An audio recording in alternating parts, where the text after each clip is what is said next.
Գիտեք, ցավն էր նույնիսկ տանելի,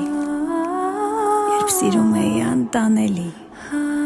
իր մեջ խեղդվում ու չէի ուզում փրկվել, աչքերով անթարթ նայելիս անգամ հարբում էի,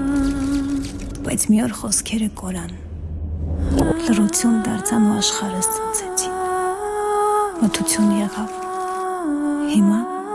ծովերի խորության պես վերքերս խորն են,